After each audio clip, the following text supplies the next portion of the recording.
Hi, everyone, and welcome to Remaking Tomorrow, a series of conversations about the future of teaching and learning. I'm Ryan Rydzeski, here with Greg Baer.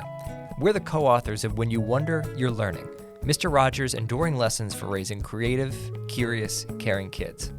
This is a podcast powered by Remake Learning, a network that ignites engaging and relevant learning in support of young people navigating rapid social and technological change. On today's episode, we're talking with Paula Kerger, President and CEO of PBS. Every year, 67% of American households watch PBS. And for parents, families, and educators, PBS Kids and PBS Learning Media are among the most popular and the most trusted sources of educational media for children. Paula Kerger, welcome to Remaking Tomorrow. Thank you. I am so happy to be here on what is clearly the best podcast ever created on Earth. The best and the only podcast. Applause button. Paula, for more than 17 years, you have led PBS, making you the longest-serving president and CEO in PBS history. That deserves another applause button. And Paula, you are widely credited with leading PBS's transformation from a television broadcaster to a multi-platform digital media organization. So let's start with how things have changed over that time. Can you give us the 30,000-foot view of how children and families' media habits have evolved? It used to be just television, and now it's so very much more. Yeah, and I think about in the time since I came to PBS, which was 2006, media consumption has completely changed. And for children, I think in particular, where they are looking for content and the way they interact with content has completely changed. You know, in the earlier days, actually my first days of work at PBS, it was pre-iPad. And I think kids today are completely living in a digital world. They're surrounded by entertainment and education. Games are a significant way that kids engage with content. Everything is a click away. I think a lot of people have the experience of watching a small child totter over to a television set for those homes that still have them and watch them trying to use their finger to pass over the screen as if it was an interactive screen like you'd have on a tablet or a smartphone. And kids are also now very accustomed to watching whatever content they want on their terms and just moving around seamlessly between various pieces of content. You know, I'm feeling like a dinosaur here. I mean, this was back in the 70s and 80s that I was watching PBS, and it was an occasion when Mr. Rogers' Neighborhood came on or Sesame Street, and those were set hours, and if you missed them, you missed them, right? So dust off your future crystal ball a little bit. Where do you see things going from here? Are there some trends that maybe both excite you and also give you pause? There's a lot that we're watching in children's media right now because so much is changing. We still do have a lot of children that watch us over the air, and we are very much focused on children in low-income homes. And for many children, over-the-air broadcast is still the way they connect. The home may have, some cable access or other broadband access, but kids oftentimes are using the old sets, and that may be broadcast television. Alongside that, a lot of children are engaging on content on tablets, on smartphones, and frequently that content is in the form of games. Now, for those of us who work in educational children's media, that's actually an exciting proposition because games are interactive. And while watching a wonderful show on PBS Kids that is a linear broadcast, the amount of engagement increases tremendously if kids are actually working through that content through games and other interactions. And I just think it creates an experience that we've been excited about for a long time. We've actually been working on kids' games for many years. And as we think about kids looking forward, kids are actually playing more games than they are watching linear video. We are spending time developing games that can be downloaded into a phone or a tablet when a parent has access to broadband and can be played offline. And I think those are some of the ways that we're thinking about how do we touch kids in the future. The other trend that we see that is actually a concerning one is the amount of time that kids are spending on spaces like YouTube.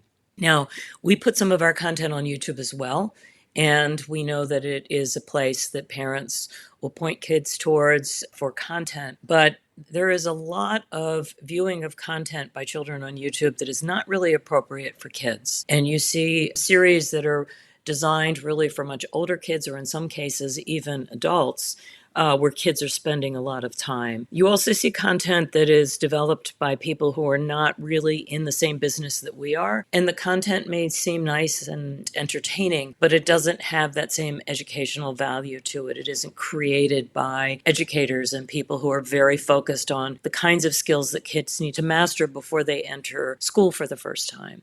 So when we think about these trends, both the positive and the negative, and when we think about this fundamentally different media landscape, this landscape in which kids and families have more options than ever before, where does PBS fit in? What does PBS provide that's special or unique and necessary amid today's media landscape? So what differentiates us certainly, not only is our content safe and appropriate for kids, and particularly our youngest kids, but all of our content is developed around core educational standards, and our content has evolved over the years as we learn more and more about how children learn. It also has evolved as we understand from teachers what skills kids need to master when they enter school for the first time. So obviously, our content has always focused on core literacy skills, core math skills. We also focus on social emotional skills, so that these are things like how to help kids pay attention and manage their emotions like anger and really be able to sit and focus while they're in the classroom. All of these things are really important. How to share, or as Fred Rogers used to say, how to be a good neighbor. These are all the kinds of skills that we work on and develop. Our programming is developed in partnership with educators around this curriculum. We try to envision all of the skills around sort of a whole child, so that each of the programs that we develop sort of complement others, so that it is a true experience. And we also think of what the needs of very young children, with shows like Daniel Tiger's Neighborhood, to some of the programs for older children, as well as programs we develop for kids with special needs. We just launched a series called Carl the Collector, of which two of the key characters are on the autism spectrum. And we wanted to create a series that would not only help those children see themselves and their own experiences reflected, but also be helpful to the kids around them to understand that not all children experience the world in the same way.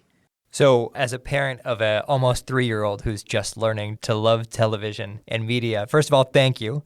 And second of all, can you tell me a little bit more? Because for me, and I imagine for lots of our listeners, when we think PBS, we think Mr. Rogers. We think some of the local programming that we might have grown up with. You mentioned a few programs that I'm not familiar with. Can you talk about some PBS programming that particularly excites you? Programs that some of our listeners might not be familiar with? You mentioned Fred Rogers, and his lineage actually carries all the way through the programs that we produce today. He was such an extraordinary visionary. So much of what he understood, both in the pacing of the shows, his use of humor, but more importantly, his use of music to help reinforce lessons. And you see some of those same ideas continue to play out in the programs that we produce now. The direct descendant of Mr. Rogers, which is our most popular show on television, is a show called Daniel Tiger's Neighborhood. And Daniel Tiger is the son of Daniel Striped Tiger, for those that remember Mr. Rogers. And it is a show that deals with everything from issues like how to control your temper, how to deal with disappointment, to lessons on potty training and just other kinds of skills that young children need to master. That is a show that is hugely popular. So I think Daniel is an important part of our schedule. For slightly older kids, is one of our other very popular shows are the Kratt's Creatures, and that's a series that's produced by Martin and Chris Kratt that helps children really understand the natural world and not only our place in it, but that we are surrounded by amazing creatures with amazing creature skills, and helps kids really think about what that means and even the larger question of our role as stewards of this planet. But it helps kids learn about just the great diversity of animals and gets kids really excited about the outdoors. I mentioned Carl the Collector. That's our newest series. Carl is a raccoon. He has two bunny friends who also are twins, but they are very different in personality. So there's a lot in the series that I think all kids can relate to. We look at the same types of things that if you were producing a program for commercial media, you would pay attention to. How do you get kids to be excited about the program and care about the characters and watch? But we also make sure that what we have included in what we've built are real skills that will set your child on a path to be not just ready for school, but really excited about learning, excited about the world around them. This is Greg Baer, here with Ryan Rudzeski, and we're talking with Paula Kerger, President and CEO of PBS. Paula, you know that we here at Remaking Tomorrow take deep and daily inspiration from America's favorite neighbor, Mr. Fred Rogers. You spoke about him earlier in the context of PBS's programming and that legacy and how it impacts media producers today. We're curious how Fred inspires you and your leadership, because there you've been at the helm for nearly 2 decades at PBS. And Fred, in so many ways, embodied powerful educational potential. And it's what you've represented so powerfully. And how do you find inspiration today in Fred Rogers or some of the other folks who created the legacy that you're now stewarding?